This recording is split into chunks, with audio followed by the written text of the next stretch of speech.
बिस्मिल्लाहिर्रहमानिर्रहीम। अस्सलामु अलैकुम, आदाब। আজকে আমরা কথা বলবো রাখাইন, আরাকান আর্মি এবং বাংলাদেশ এবং বহিঃশক্তি এই মিলিয়ে বাংলাদেশ কতটা বিপদে পড়তে যাচ্ছে সেই বিষয়ে আলোচনা করব। তার আগে আমি একটা বিষয় আপনাদেরকে জানাতে চাই, সেটা হচ্ছে যে আজকে আমাদের দেশে নতুন যে কাচ্চা বাচ্চাদের একটা দল হয়েছে এনসিপি, লোকে বলে এটা ন্যাশনাল ক্রিমিনাল পার্টি। ক্রিমিনাল তো অবশ্যই, এই জাতিকে যে ধোঁকা দিয়েছে তারা, জাতি তাদের কাছ থেকে ধোঁকা খেয়েছে, এটা একটা ক্রিমিনাল অফেন্স, ফৌজদারি অপরাধ। তো সেই হিসাবে যারা এই নামটা দিয়েছে ক্রিমিনাল, জাতীয় criminal party, national criminal party, এটা একদম যথাযথ নাম হয়েছে ওদের জন্য। ওরা আজকে ইলেকশন কমিশনে গিয়েছিল, সেখানে ইলেকশন কমিশনকে হুমকি দিয়েছে কথা কম বলার জন্য, বেশি কথা না বলার জন্য। এদের কত বড় স্পর্ধা,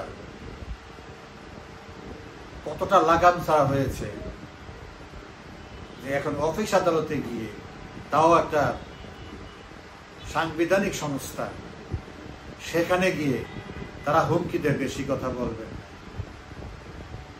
তো এদের অধীনে যদি নির্বাচন হয় বা হইতো, তাহলে এরা কি করত, কি বলতো জেতার জন্য এই কমিশনকে? এটি বোঝা যায় এরা কতটা ন্যায়পরায়ণ ছিল, কতটা দেশপ্রেমিক ছিল, কতটা নিজেদের স্বার্থের ঊর্ধ্বে ছিল। তা তো ইদানিং কালের গত 8 মাসের এ সমস্ত ছেলেপেলেদের কার্যকলাপে সবাই বুঝে গেছে। যাই হোক, এদের সম্পর্কে আমি আসলে কথা বলি না, কারণ এরা হলো ইউনূসের গুটি। ইউনূস সওদাগর যেভাবে তাদেরকে চালিয়েছে, ওরা সেইভাবেই চলেছে। ওরা হলো পুতুল বা গুটি। মূল কথা হচ্ছে যে আপনারা কতটুকু অনুমান করতে পারেন বা অনুভব করতে পারেন আমি ঠিক জানি না, যে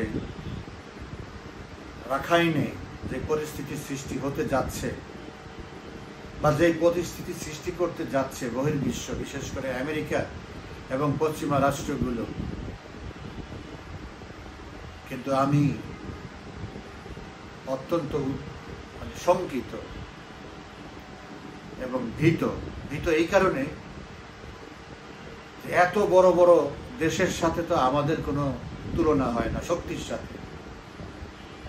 এরা যদি আমাদেরকে তাদের খেলার মাঠ তৈরি করে আমাদেরকে ব্যবহার করতে চায়, আর আমরা যদি ব্যবহৃত হই, সেক্ষেত্রে আমাদের কি উপায় হবে, কি করার আছে, এবং আমরা কতটুকু ক্ষতিগ্রস্ত হব। দেখেন,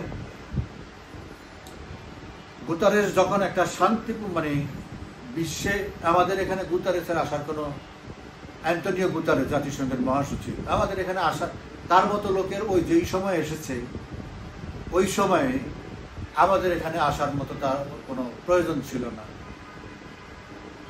কোনো প্রয়োজন ছিল না, দরকারও ছিল না। কিন্তু সে আসছে। তখন আমি আমার বিশ্লেষণ নাম্বার 17 এবং উনি চলে যাওয়ার পরে বিশ্লেষণ নাম্বার 20, এই দুইটা জায়গায় আমি তার আসার উদ্দেশ্য এবং আসার পরে কি অ্যাচিভমেন্ট হলো, কি হতে পারে, সেটা এই দুইটা পর্বে আমি কিছুটা ওখানে আলোকপাত করেছি, কথা বলেছি। এবং আজকে যে পরিস্থিতিটা সৃষ্টি হয়েছে, আপনারা জানেন কিছুদিন আগে আমেরিকার প্যাসিফিক ফ্লিটের ডেপুটি কমান্ডার এসে গেছে একই কারণে, রেকি করতে আসছে কিভাবে কিভাবে কোথায় কোথায় কিভাবে করবে।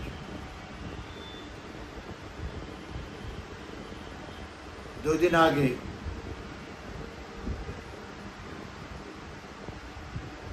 দুইজন কর্মকর্তা এসেছে, একজন সুনির্দিষ্টভাবে আরাকান নিয়ে কথা বলার জন্য, আরেকজন আইওয়াশ করার জন্য পলিটিক্যাল কথাবার্তা। ওখানে তাদের কোনো ইন্টারেস্ট নাই, তারা ওগুলি নিয়ে কিছু করবেও না। মূলত এসছে, এটাও আমি বলেছি আমার এক এপিসোডে, কয়েকদিন আগেই বলেছি, পরশুদিন সম্ভবত 16 তারিখে বলেছি। এখন গতকালকে আমেরিকা স্টেট ডিপার্টমেন্ট থেকে আমাদের এখানে সতর্কতা, সিকিউরিটি অ্যালার্ম লেভেল 3-তে চলে গেছে আমাদের এটা। আর দেখেন লাল রাঙ্গামাটি মানে পার্বত্য অঞ্চলে সেখানে লেভেল 4 মানে নিষিদ্ধ যাওয়া। লেভেল 3 হলো আপনি যাওয়ার আগে 3বার চিন্তা করেন যাবেন কি, খুব জরুরি না হলে যাবেন না, এখানে ঢাকায় বাংলাদেশে আসবেন না বা ঘর থেকে বের হবেন না, লেভেল 3। আর লেভেল 4 হলো রাঙ্গামাটিতে যে ডেঞ্জার, নিষিদ্ধ যাওয়া একদম। তো কি কারণে রাঙ্গামাটিতে নিষিদ্ধ হলো যাওয়া, মানে আমেরিকানদের, আবার পিছনে কানাডা একই কাজ করেছে আজকে, ইউকে, ব্রিটেন, তারাও আজকে একই কাজ করেছে, তারাও সতর্কতা জারি করেছে।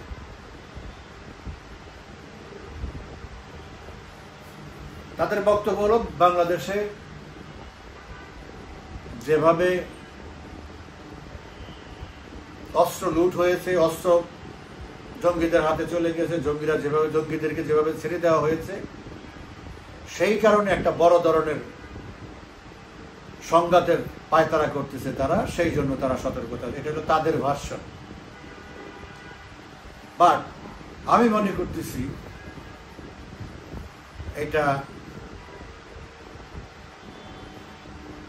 বিস্তৃতি আরো দূরে। রাখাইনকে নিয়ে যেই ষড়যন্ত্র এখন শুরু হয়েছে,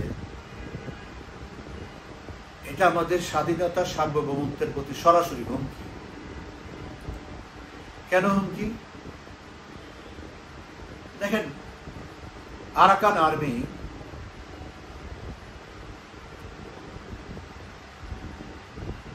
যে যুদ্ধ করতেছে ওখানে বার্মিজ আর্মির সাথে, তাদের অর্থ অস্ত্র সবই পশ্চিমারা দিচ্ছে, কিন্তু এখন তারা ব্যাকফুটে আছে। এইভাবে চলতে থাকলে তাদেরকে ক্লোজ করে দিবে, নিশ্চিহ্ন করে দিবে আস্তে আস্তে। তাদের যে সাপ্লাই রুটগুলো, সেই রুটগুলো বন্ধ হয়ে গেছে। এখন খুব জরুরি হয়ে গেছে বাংলাদেশ থেকে একটা সাপ্লাই রুট তৈরি করে, তা না হলে তারা টিকবে না। আর আরাকান আর্মিকে যদি ভ্যানিশ করে দেয় বার্মিজরা, তাহলে পশ্চিমাদের যে স্বপ্ন এখানে একটা স্বাধীন খ্রিস্টান রাষ্ট্র বা যেই রাষ্ট্র হোক, একটা চীন রাষ্ট্র, যেটাই হোক, একটা রাষ্ট্র প্রতিষ্ঠা করার, এবং এটাকে আরেকটা ইসরায়েল বানাবে, সেটা তারা মুসলিম দেশগুলোকে বসে রাখার জন্যে, শায়েস্তা করার জন্যে বা গ্রিপে রাখার জন্যে,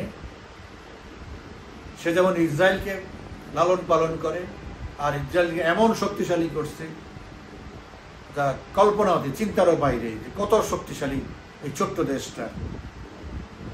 তো এখানে ঠিক আরেকটা ইসরায়েল বানানোর চক্রান্ত, ষড়যন্ত্র চলছে, তাতে করে দক্ষিণ পূর্ব এশিয়া পুরা চায়না, ইন্ডিয়া যা যা আছে এখানে, থাইল্যান্ড সহ বাংলাদেশ সহ সবকিছু তাদের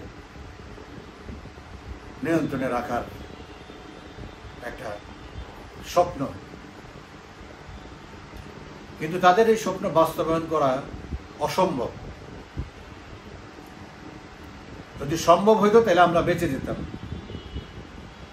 যেহেতু অসম্ভব, সেজন্য আমরা ব্যাপকভাবে ক্ষতিগ্রস্ত হব। কেন অসম্ভব? কেন সম্ভব না? এই কারণে সম্ভব না যে চীন এটা হতে দিবে না। আর আমেরিকা সবচেয়ে বড় বাধা হলো রাশিয়া। রাশিয়ার সাথে বার্মার সাথে সম্পর্ক একদম অনেক আগের থেকে। বার্মার সমস্ত অস্ত্র রাশিয়ার থেকে আসে, চীন থেকেও আসে, বাট মেইনলি রাশিয়ার থেকে আসে। দেখেন, আরাকান আর্মিকে যুদ্ধ করতে হবে বার্মার সাথে গেরিলা কায়দায়। তাদের ট্যাঙ্ক নাই, তাদের যুদ্ধ বিমান নাই, তাদের মিসাইল নাই, অনেক কিছু নাই। দিস ইজ নট এ ফর্মেডেবল একটা কনভেনশনাল আর্মি। এটা একটা বিদ্রোহী গোষ্ঠী, যেমন সিরিয়াতে। যদি সিরিয়ার সিনারিও না হয়, তাহলে বার্মিজ আর্মিকে পরাজিত করা অসম্ভব। সিরিয়ায় কি হয়েছিল? সিরিয়ার একটা কনভেনশনাল আর্মি, যার প্লেন আছে, সমস্ত কিছু, একটা কনভেনশনাল আইপি বলতে যা বোঝায়, নৌবাহিনী, বিমান বাহিনী, স্থল বাহিনী, একদম set with modern equipments, arms and ammunitions. কিন্তু একটা নেগোসিয়েশনের মাধ্যমে সিরিয়ান আর্মি চুপ হয়ে গেল। বিদ্রোহীরা এসে কয়েক ঘন্টার মধ্যে রাজধানী দামাস্কাস দখল করে নিল।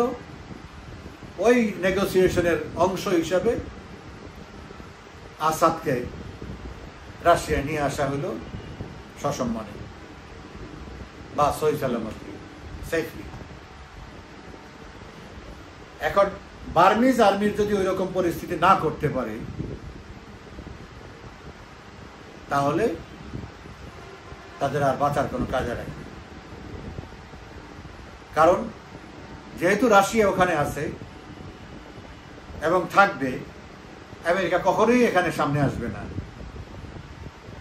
আসবেই না। তাইলে বডি ব্যাগ আমেরিকাতে যাওয়া শুরু হবে ভিয়েতনামের মতো। So they don't want that. Like Afghanistan, তারা এই কাজ করবে না, জিন্দিগিতে এই কাজ করবে না। কারণ রাশিয়াও নিজেরা আসবে না। রাশিয়ার যে সমস্ত অত্যাধুনিক, মানে এদেরকে ইয়ে করার জন্য, এবং আমেরিকা যে অস্ত্র শস্ত্র তাদের আরাকান আর্মিকে দিবে, তাকে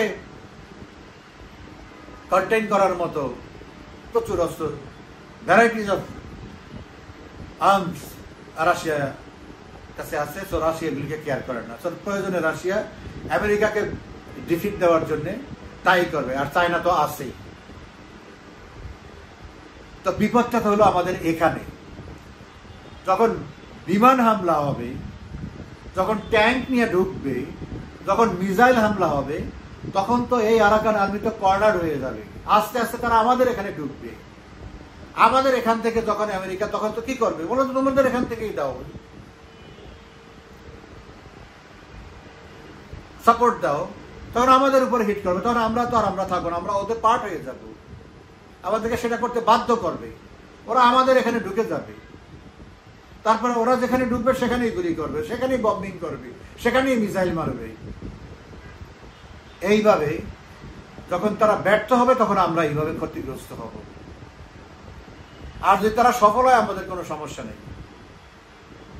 যদি তাদের একটা প্ল্যান আছে যে আমাদের কিছু অংশ তারা নিয়ে এইভাবে করে একটা রাষ্ট্র করার, হয়তো নেগোসিয়েশন করলে সেটা করবে না, ওখানে যতটুকু আছে ততটুকু নিয়েই করবে। কিন্তু যেহেতু সফল হওয়ার কোনো সম্ভাবনা নাই, যেখানে রাশিয়া এবং চায়না সরাসরি এখানে ইনভলভ, এইটা হলো যুদ্ধের ক্ষেত্রের দিক। ফাইন্যান্সিয়ালি আমাদের কি অবস্থা হবে? আমরা তো শেষ হয়ে যাবো একদম। চায়না যে আমাদের দিকে এই যে সহযোগিতার হাত আমাদের থেকে আরো 15 বছর আগের থেকেই তারা বাড়িয়েছে, আমরাও সেই সুযোগ নিয়েছি। মাননীয় প্রধানমন্ত্রী শেখ হাসিনা অত্যন্ত দৃঢ়তার সাথে হৃদ্যতাপূর্ণ সম্পর্ক নিয়ে তাদের কাছ থেকে অ্যাজ মাচ অ্যাজ পসিবল তাদের কাছ থেকে আমাদের ইনভেস্টমেন্ট এনেছে। আরো আসার কথা, আরো আসবে, এগুলো সব বন্ধ হয়ে যাবে। প্রশ্ন হচ্ছে এখানে ইন্ডিয়ার ভূমিকা কি থাকবে? ইন্ডিয়ার এখানে কোনো ভূমিকাই থাকবে না। ইন্ডিয়া এখানে নিউট্রাল থাকবে। ইন্ডিয়া কোনো পক্ষই নিবে না।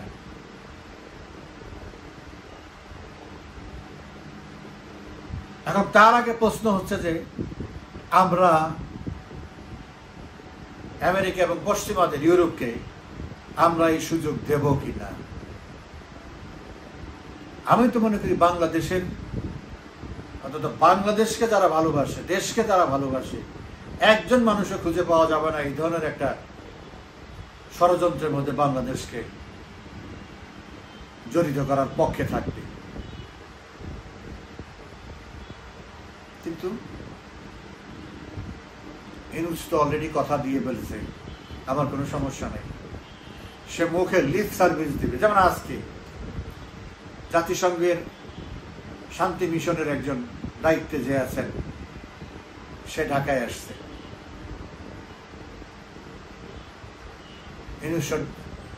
ইউনূস সওদাগরের সাথে দেখা করতে গিয়েছে।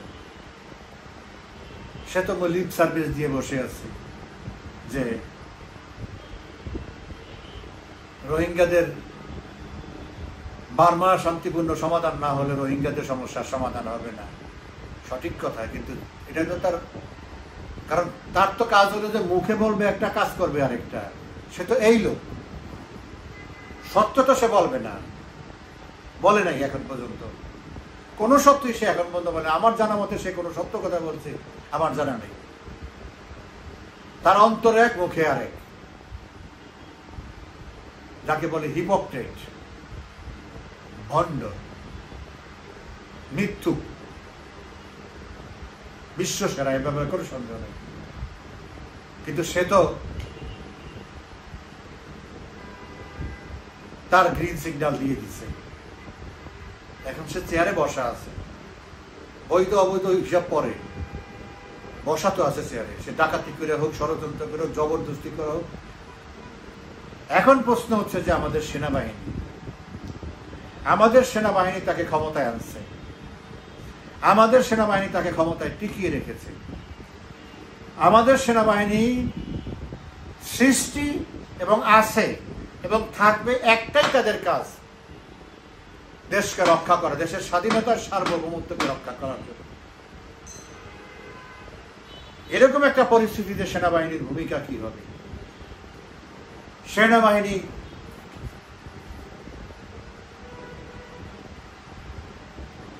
এই যে আজকে পিস মিশনের লোক আসছে, আমি তো মনে করি ওই না বলো জাতিসংঘের মানবাধিকার কমিশনের ফলকার টার্ক, সে তো এক কথা বলে এখন ব্ল্যাক আউট হয়ে গেছে, তার কোনো হদিস নাই। এখন সে নিজেই এখন মিথ্যা কথা ধরা পড়ছে, ষড়যন্ত্র ধরা পড়ছে। সে এখন মানে কি বলে, এক ধরনের অ্যাবস্কেন্ডিং অবস্থা, হাইডিং। তার আর কোনো কথা নেই, চুপচাপ হয়ে গেছে, শেষ। সে এখন পাঠাইছে এই অ্যাসিস্ট্যান্ট জেনারেল সেক্রেটারি, তাও আবার পিস মিশনের দায়িত্বে। এই এখন বলবে আবার ওই আমাদের তো একটাই অস্ত্র সেনাবাহিনীকে ঘায়েল করার জন্য।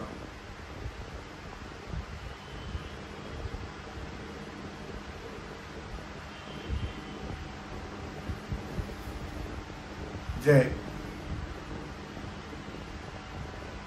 তোমাদেরকে যেভাবে বলা হয় তোমরা সেভাবে কাজ করো।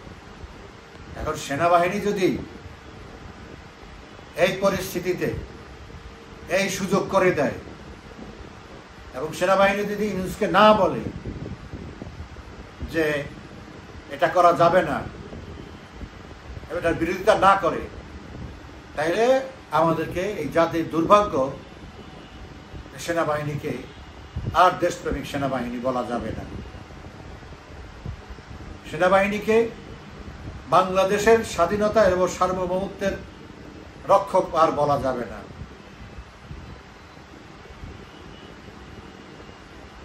তারা তখন হয়ে যাবে জাতিসংঘের নিজের স্বার্থ রক্ষার জন্য, এবং আমেরিকার দাসত্ব তারা গ্রহণ করবে। এই যদি হয় অবস্থা, আমার দৃঢ় বিশ্বাস এটার শেষটা খুব প্রাথমিক এবং চূড়ান্ত পর্যায়ের শেষ আমাদের জনগণের জন্য, দেশের জন্য হবে দুর্ভাগ্যজনক, এবং সেনাবাহিনীর জন্য হবে চরম বিপর্যয়কর। এটা আমার ব্যক্তিগত ধারণার থেকে আমি বলতেছি, অভিজ্ঞতার থেকে বলতেছি, আমার চিন্তার থেকে বলতেছি, সবকিছু আমি খোলা চোখে আমি দেখতেছি। I can visualize the upcoming situation. What is exactly going to be happen if we agree with the Americans?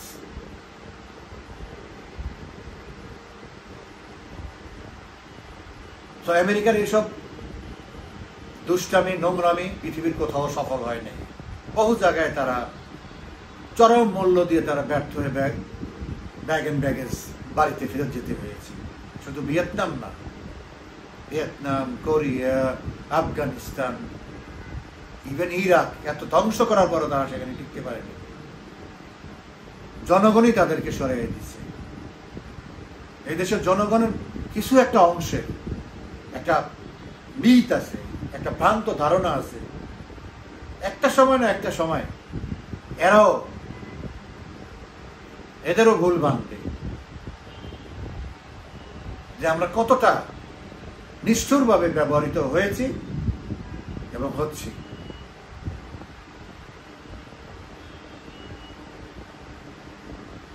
So আমি আবারও বলবো, এই পরিস্থিতি থেকে উত্তরণের একটাই উপায়, আমাদের পুরো জাতিকে ঐক্যবদ্ধ হতে হবে, এক হয়ে কথা বলতে হবে, একটা স্ট্রং লিডারশিপের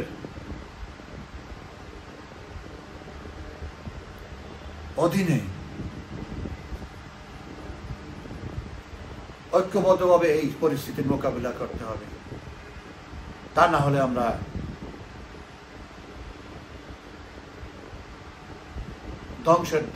ধ্বংসই হয়ে যাব। আজকে যে অবস্থায় প্রধানমন্ত্রী শেখ হাসিনা আমাদেরকে নিয়ে আসছে, আমরা আবার সেই ভিক্ষুকের জাতি, এটা দেশটা সন্ত্রাসে ভরে যাবে। যাদের কাছে অস্ত্র আছে তারা আরো অস্ত্র পাবে, আরো নতুন নতুন মিলিটারি হবে, অনেক লোক এখানে যোগ হবে।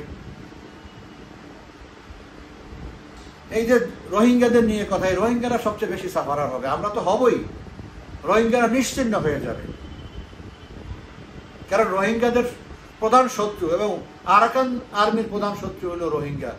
এখন রোহিঙ্গাদের অনেকগুলো গ্রুপ বিচ্ছিন্নভাবে ওদের সাথে যুদ্ধ করতেছে, এবং এই যে পার্বত্য চট্টগ্রামের উপরে লেভেল 4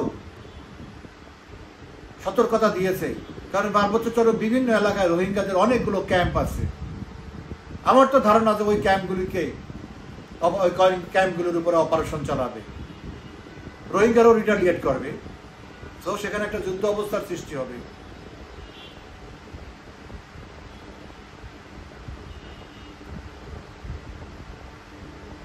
ইউনূস আসছে দেশটাকে শেষ করে দেওয়ার জন্য, প্রতিশোধ নেওয়ার জন্য। আমি বারবার এক কথা বলি, দেশটাকে সারখার করে দেওয়ার জন্য। তো সরকার না, কেন আমি বলি ইউনূস সরকার, ইউনূস সরকার না বলি, বিকজ তার মোটোটা হচ্ছে বাংলাদেশকে সে সারখার করে দিবে।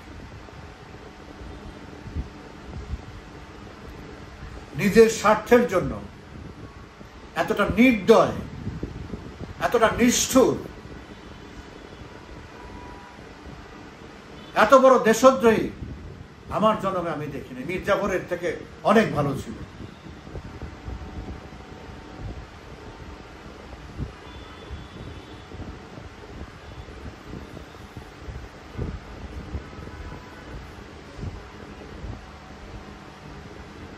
আমাদেরকে নতুন নেতৃত্ব আমাদেরকে পুনর্বহাল করতে হবে, পুনর্স্থাপন করতে হবে। আমাদের নেতৃত্ব আছে, এর বাইরে কিছু নেই। আমি চতুর্দিকে আশার আলো দেখতে পাচ্ছি। এই কনটেক্সটের বাইরে গিয়ে রাজনৈতিক পরিমণ্ডলে এবং রাজনৈতিক প্রেক্ষাপট যখন পরিবর্তন হবে, সব উলটপালট হয়ে যাবে, সব উলটপালট হয়ে যাবে। এখন আমাদেরকে, আমরা তো আমেরিকার সাথে যুদ্ধ করতে পারবো না, ওদের সাথে কোনো কনফ্রন্টেশনে আমরা যেতে পারবো না, অনেক সমস্যা আছে। আগে আমাদেরকে নিজেরা ঠিক হইতে হবে, নিজেদের জায়গা নিজেরা সংহত করতে হবে।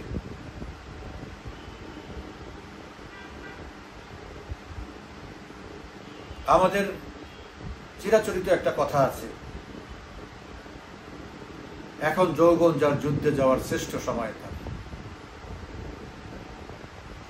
আমাদের তরুণ সমাজ মুক্তিযুদ্ধের পক্ষের শক্তি মাঠে নামা শুরু করেছে। প্রতিদিনই সারা দেশে, ঢাকা সহ বিভিন্ন জায়গায় তারা মাঠে নামতেছে এবং প্রতিদিনই তা আস্তে আস্তে বাড়তেছে।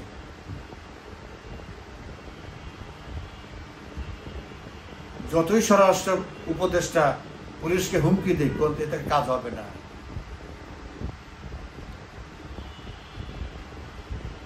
বৃষ্টি যখন শুরু হয়েছে, বাতাস যখন বইতে শুরু করেছে, ঝড় আসবেই, ঝড় আসবেই। বাংলাদেশের ইতিহাসে, মানে পাকিস্তান আমল থেকে আওয়ামী লীগের ইতিহাসে এমন কোন নজির নাই আওয়ামী লীগ কোন দাবির জন্য রাস্তায় নেমে শূন্য হাতে ফিরে আসছে। সময় 2 দিন বেশি লাগছে, দাবি আদায় করে সারছে। সে যত বড় শক্তি হোক, পাকিস্তানের শক্তিশালী আর্মি, আমেরিকার সহযোগিতা, তারপরে আমাদের মুক্তিযুদ্ধ ঠেকাতে পারে নাই। বঙ্গবন্ধুকে গ্রেপ্তার, তারপরও ঠেকাতে পারে নাই। এরশাদ টিকে নাই, খালেদা জিয়া টিকে নাই, জেনারেল মঈন টিকে নাই, আর ইউনূস তো নস্যি। আমাদের ছেলেমেয়েরা যখন রাস্তায় নামা ভয়কে জয় করে রাস্তায় নামা শুরু করেছে, আমি নিশ্চিত আগামী কয়েকদিনের মধ্যে বাংলাদেশের রাজনৈতিক পরিস্থিতি বিরাট মোড় ঘুরতে বাধ্য। এটাই ইতিহাস, এটাই ইতিহাসের শিক্ষা। 100 থেকে 1000 হবে, 1000 থেকে লাখ হবে, তারপরে ঝড়ের মতো এসে উল্কার মতো চলে যাবে। ইউনূস সওদাগর, ইনশাআল্লাহ সেই দিন বেশি দূরে নাই, যেই দিন এই ইউনূসের হাত থেকে আল্লাহ আমাদেরকে রক্ষা করবে, আমাদের তরুণ সমাজ আমাদেরকে রক্ষা করবে এবং সসম্মানে মাননীয় প্রধানমন্ত্রীকে দেশে ফিরিয়ে এনে এই আন্তর্জাতিক ষড়যন্ত্রের বিরুদ্ধে, যে ষড়যন্ত্রের কাছে আপোষ না করার কারণে শেখ হাসিনাকে আজকে দেশ ছাড়তে হয়েছে, সেই ষড়যন্ত্রকে আমরা পরাজিত করে শেখ হাসিনাকে ইনশাআল্লাহ তার সসম্মানে ফিরিয়ে এনে বাংলাদেশের সরকারের, রাষ্ট্রের দায়িত্ব তার হাতে দিয়ে এই দুর্বৃত্তদের, এই বিদেশি শক্তিকে আমরা প্রতিরোধ করবো ইনশাআল্লাহ। ভালো থাকবেন আপনারা, ধন্যবাদ।